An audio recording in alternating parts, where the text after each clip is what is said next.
gospel reading is from Luke 16, verses 19 through 31. It is found on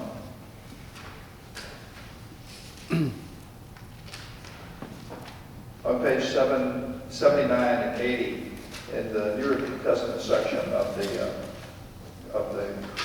Pew Bible.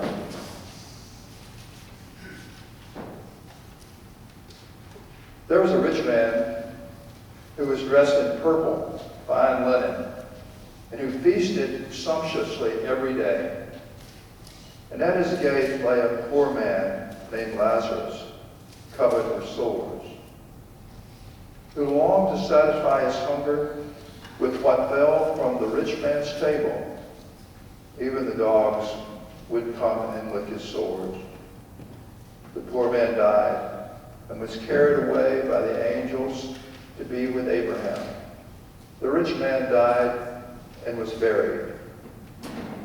In Hades, where he was being tormented, he looked up and saw Abraham far away with Lazarus by his side. He called out, "Father Abraham, have mercy on me, and send Lazarus to dip the tip of his finger in water and cool my tongue, for I am in agony in these flames." But Abraham said, "Child, remember that during your lifetime you received your good things, and Lazarus in like manner evil things. But now he is comforted here, and you are in agony. Besides all this, between you and us, a great chasm has been fixed, so that those who might want to pass from here to you cannot do so, and no one can cross from there to us." He said, "Then, Father, I beg you to send him to my father's house, for I have 5 brothers, that he may warn them, so that they will not also come into this place of torment." Abraham replied, "They have Moses and the prophets. They should listen to them." He said, "No, Father Abraham, but if someone goes to them from the dead, then they will repent." And he said to them, "If they do not listen to Moses and the prophets, neither will they be convinced, even if someone rises from the dead." May the Lord bless this reading of the gospel.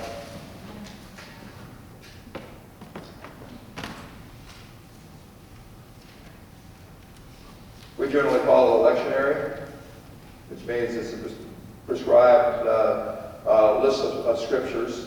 David and I work on it every week, sometimes weeks ahead, looking at the scriptures that we're going to, that are being suggested. The first time I read this, I thought, I don't think I want to do this one. It's a bit strange, and I thought maybe I will focus on one of the other writings, one of the other pieces of scripture. And actually, what I'm going to do, I'm going to share from all 3 of the scriptures that have been read. I meant to warn you. Sometimes I warn you that there's a thread that runs through these scriptures, and I hope that you're listening for it, because we're going to go down each row. Not really.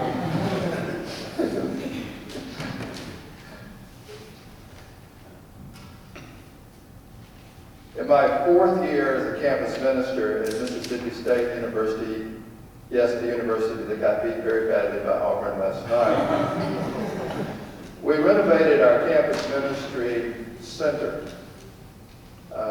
They had an old center that had been on the edge of campus, and it needed repairs. It needed to be expanded. And so during my 4th year there, we were able to do that. But for a year, we could not meet in our building. And so we met on campus in a lecture hall. We moved our office to one of the churches in town. So not only did there was this geographical alteration that we had to go through, and we had to figure out how to publicize what we were doing to students all over and tell them where we were. We discovered that it was a lot easier having a building than not. And but we decided that we couldn't continue the same number of meetings that we had. We normally had 3 meetings a week, and so we only had the lecture hall for one night. So we decided that we would trim everything back for that year to one night, a Tuesday night. And then we also said, well, we need to change the names of things. You all know how hard it is to change the names of things, But the names that they had been using for years at this at the Baptist Campus Ministry, they were functional, and they were real functional names. They were like Monday Night Bible Study. Told you when and where, when and what. Tuesday Night Vespers. Most of us didn't know what a Vesper was, but we understood that it was sort of a devotional time. And then Wednesday noonday. So we began to think, what name could we choose that might describe what we want to do, might be a little catchy and entice others. There were a lot of doozies that were suggested. We finally decided upon the name Priority,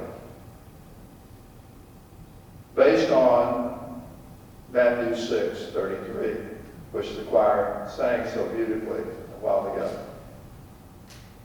But seek first his kingdom and his righteousness, and all these things will be given to you as well. We chose that name because we hope that students would choose to come, making Tuesday night, making it a priority. And also, it was when friends would ask students, where are you going? They would say, I'm going to Priority, which would say, oh, they're going to something important that's a priority with them. And we hope that every week, Priority, the meeting, the gathering, would help shape the priorities of students. Actually, it was all, students and staff. And we would set before students what we thought God's priorities for living the Jesus lifestyle might be. What is a life of faithfulness? What does it look like? So in our meeting, Priority, we wanted to raise the priorities of the faith. We hope to model the inward and outward dimensions of the Christian life. We hope to create an atmosphere where God could be known through worship, through our singing, praying, teaching, sharing, the coming together. Usually afterwards, it started at 6:30 in the evening, so afterwards a lot of students went out to eat, and so the fellowship just sort of continued on into the night. Then we hope we also hope that in Priority, the Tuesday night meeting, students would begin shaping the priorities for their lives. The name stuck. It's been over 30 years now, and they're still using that name for their Tuesday night meeting. My intentions for our times together, whether it's on Sunday, whether when we come to worship, or whether it's on Mondays when we meet for every other Monday meet for a book study, or Mondays when we talk about have difficult conversations, which is another Monday night session that we've begun. Or this coming Tuesday, something I forgot is this coming Tuesday we're doing something called REEL, R-E-E-L, theology. And that means that we're going to the movies at the Gateway, and you're welcome to come. And after the movie, we will go somewhere if as time permits people to sit and discuss what are the theological ramifications of the movie that we just saw. And so in all of those things, what I hope we will do is to lift up the priorities that we feel that we're discovering together are God's priorities for our lives. Sometimes we tend to major on the minor. And so it's not the priorities of God, the main ones that are obvious in Scripture, that we focus on, but it's the minute things that are mentioned in Scripture.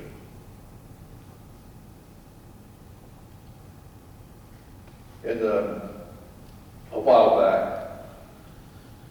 there was a book written, Money, Sex, and Power, Challenges to the disciplined life or the discipleship, the life of discipleship. I was reading it one day, and as a campus minister, I was reading it in the bakery, and one of the faculty members that knew me came by and saw the big title. It said Money, Sex, and Power. And he tapped on the window and shook his finger at me.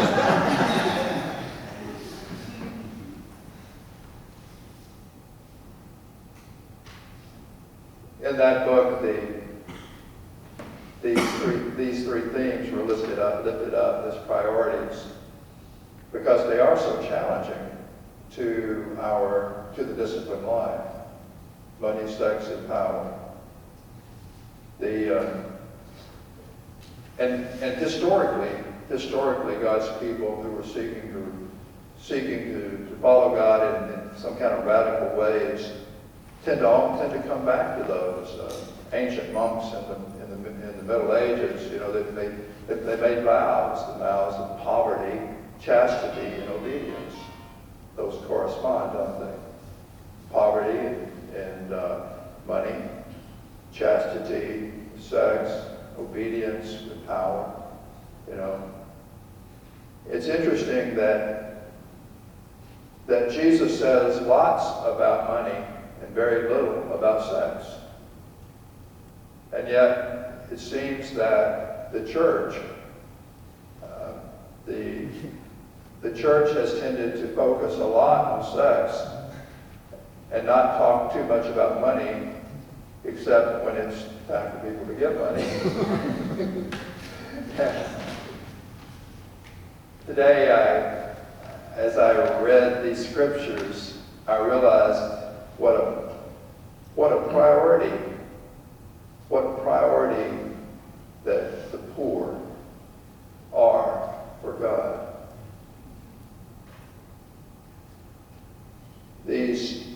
When I read the Old Testament passage from the book of Amos. Amos is an Old Testament prophet who really is very confrontational regarding the treatment of the poor.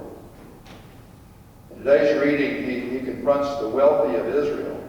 He tells them that while they let their country become corrupt, they wallowed in luxury.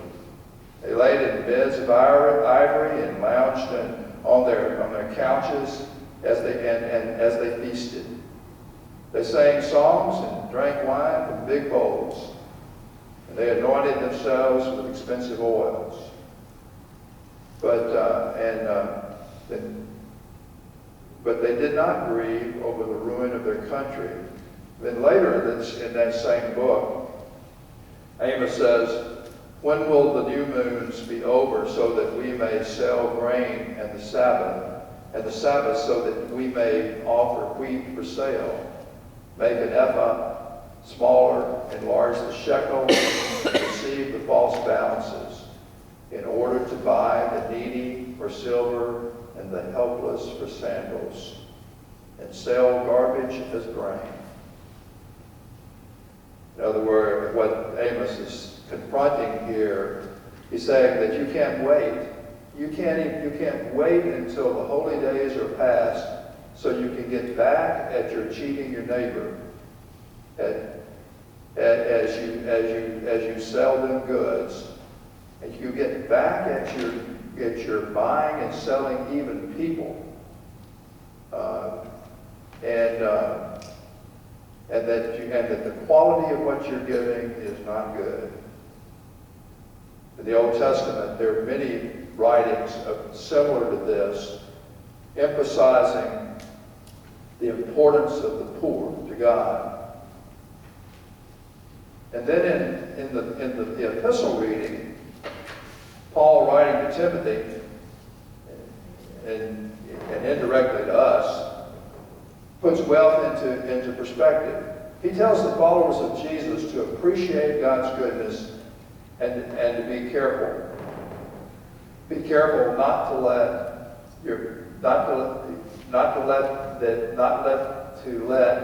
the desire for wealth to take you off of your priorities and to create within you a lack of appreciation and ill at ease, to be ill at ease.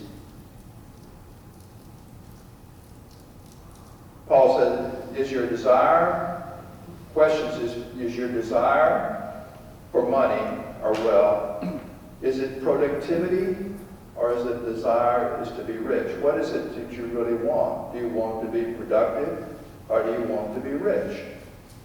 To be productive may be you're living out the creative image of God, because God is a creative God. But to be rich may be your quest to seek riches, maybe your quest that you're questing after status. And listening to these words, these words from Paul that Caleb read earlier. For those who want to be rich fall into temptation and are trapped by many senseless and harmless desires that plunge people into ruin and destruction. For the love of money is a root of all kinds of evil. And in this eagerness to be rich, some have wandered away from the faith and pierced themselves with many pains. And I'm sure you heard that familiar passage. Did you hear that your ears perk up when it said the love of money?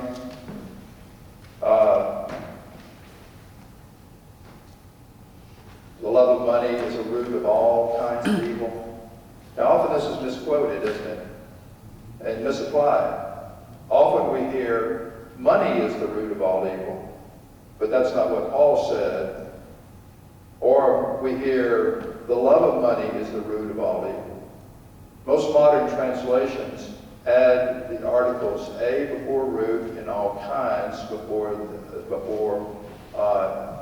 evil. There's a difference there. It's not saying that the love of money is naturally causes all evil. What it's saying is that be careful.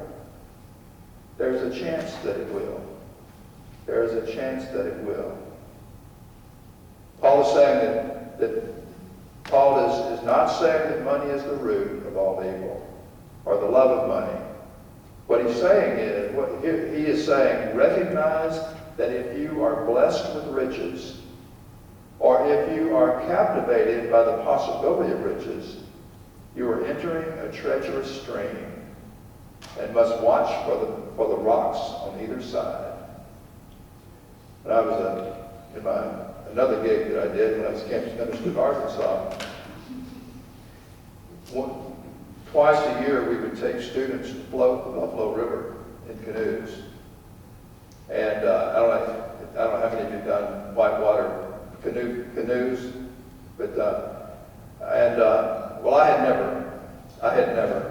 And so my colleague had been there. He'd been a campus minister probably 20 years there, and so this was a thing that they did. Every students just really loved it. We had as many as 50 canoes one time going down the Buffalo River. But the first time I went was in November, and the Ozarks were beautiful. maple trees all along the Buffalo River were just brilliant. And my colleague would match inexperienced canoeist with experienced canoeist. So I was the inexperienced canoeist. What I didn't realize was that my experienced canoeist was not experienced either. So before we got past the first bend in the river, we tumped over. That's a canoeing name. So I think it's more of a southern term. We tumped over. And so we tumped over in this cold river. So then, you know, they got us back afloat and back upright. We tumped over 8 times. 8 times. I did not go on the next canoe. But I did go on the next one. And ended up, there was an odd number, and I ended up in the back of the canoe and with rocks in the front of the canoe to hold it, to balance it out. And I did fine. And so I became an experienced canoeist on the next one. The next trip down, I did much better. We did tump over 3 times. Everybody tumps over, you know, on this river, but I tumped over 3 times. I'll tell you a little more about that in a little bit. But what I think Paul is saying is that your desire to have money, or if you have money, it's like getting into a treacherous river. And you have to watch for the rocks on either side, and you have to be very careful, or you will not stay afloat. If you're wealthy and if you're poor, or if you're poor, you are to stay attuned to God and to God's people. You are to be a blessing. As Paul says it, as for those who in the present age are rich, command them not to be haughty, or to set their hopes on the uncertainty of riches, but rather on God, who richly provides us with everything for our enjoyment. They are to do good, to be rich in good works, generous and ready to share, thus storing up for themselves the treasure of a good foundation for the future, so that they may take hold of the life that really is life. Now, briefly, let's just look at this pesky gospel reading. Parables, part of a collection of parables, actually begin in Luke 15, 16, 17, and many of them are and many of them deal with money. Several of them deal with money. Let me say that the emphasis of this parable is not about heaven and hell. Jesus uses this contemporary description of the afterlife in order to make his point about God's special interest and about God's special care for people who were poor.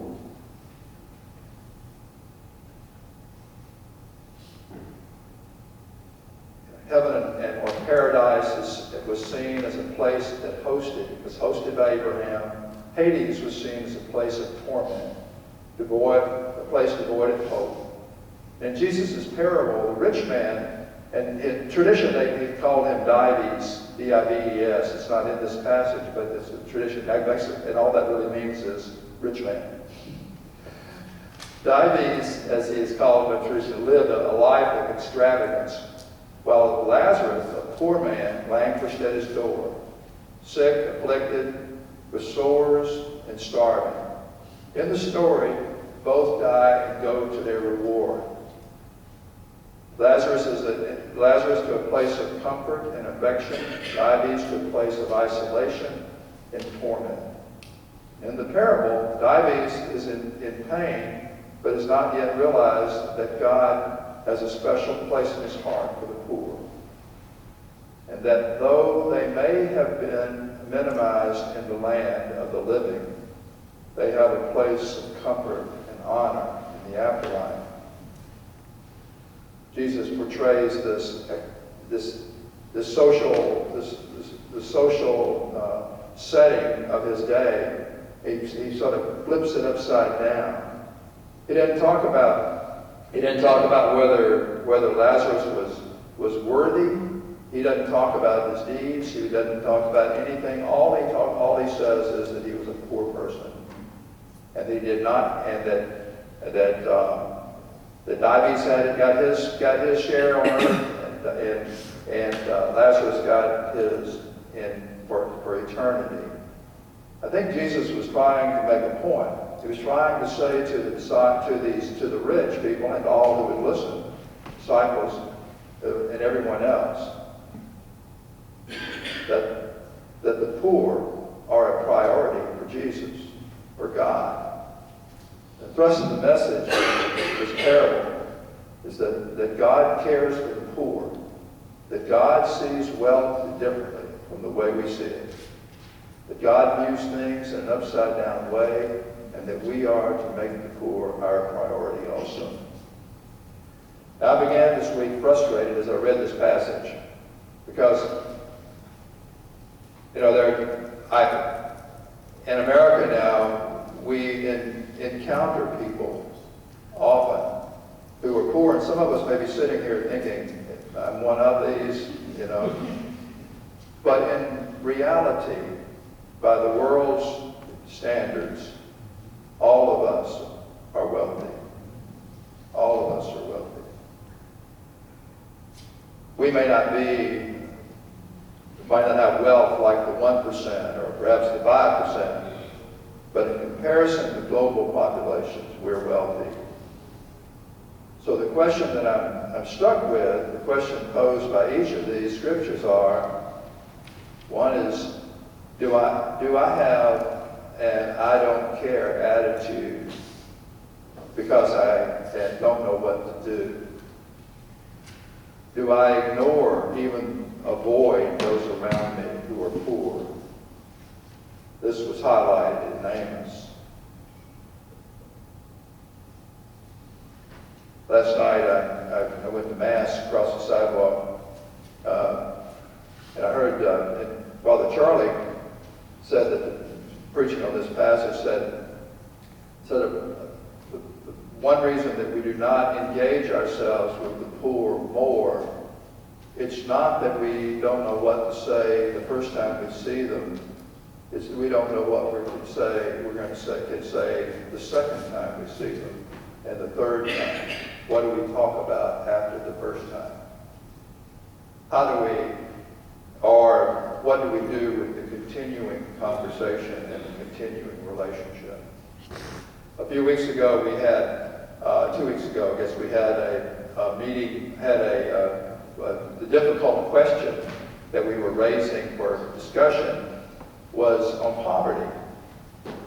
And if I got nothing else out of it, I got a lot out of it, but if I got nothing else out of it, I realized that Martin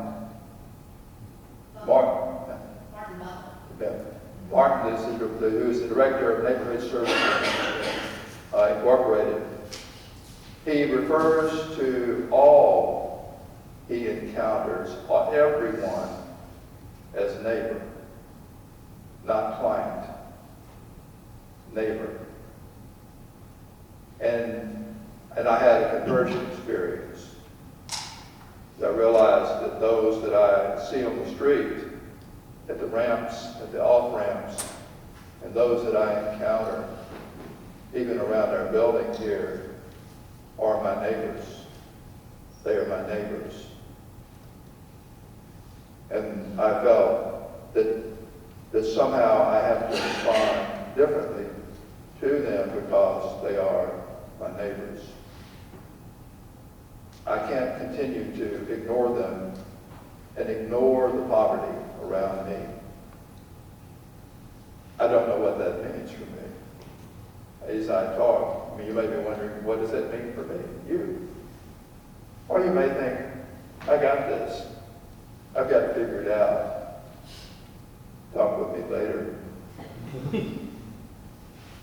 Then the other question is, am I condescending like Dives? Do I draw status from that which I have? I don't wear purple, but do I draw status from what I have, of where I go, or things I see? And ignore God's love for all people, and especially for the poor? Am I in that? Am I so attached to things and places and the privileges that I don't see the poor? The third question that came to me is, do I seek to discover how to live into God's priority, celebrating God's goodness, sharing appropriately with others? Do I search for the way of God's calling on my life regarding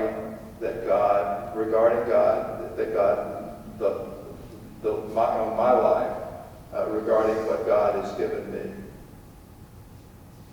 I think that this challenge is like other challenges. Sometimes we want to go all in. Preach on you, we say, well, I'm all in. And what I find is that what is all in for today is different for tomorrow.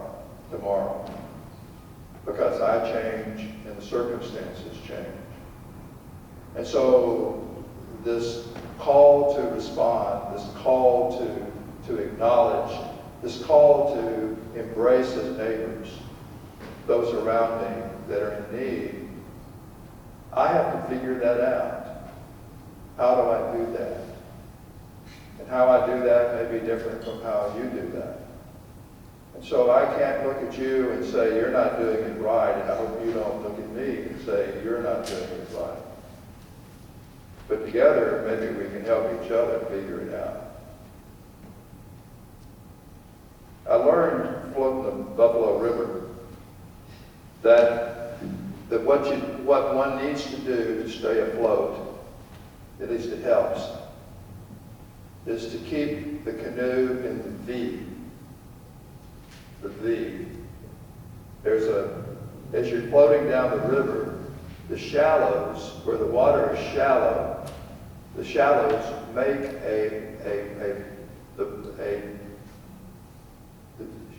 make the river, the places where the river is deep, there's a V in the ripples. And so if you keep your canoe in the V, then you're staying in the deep. Now sometimes the deep is close to the rocks. And sometimes the deep is away from the rocks. And so sometimes, but if you stay in the V, you might even bump the rocks when you go through. But your chances of staying afloat are better. There were two famous, to our group, two famous turns in the river. One was called Gray Rock and one was called Wrecking Rock. Both of these were rocks that jutted out into the river. There was in the bend of the river, and almost everyone who was not experienced would come over there. It was so the people who were experienced, and even those who jumped over and weren't experienced, after they passed those rocks, they would pull their canoes in and come back and watch everybody else go through. But not only were they watching you, but they were cheering for you. And sometimes they would yell instructions. And they would say, to the right, to the right, to the left, to the left. You got it, you got it. But they were also there to get in the canoe with you get into water with you and help ride your canoe. As we approach this challenge, as God calls us and points out to us that response to the poor is definitely a priority of God's, then let's keep our canoe heading into the V, aware that there's rocks on either side, and we might tumble over, but when we do, we just have to ride our canoes and keep going.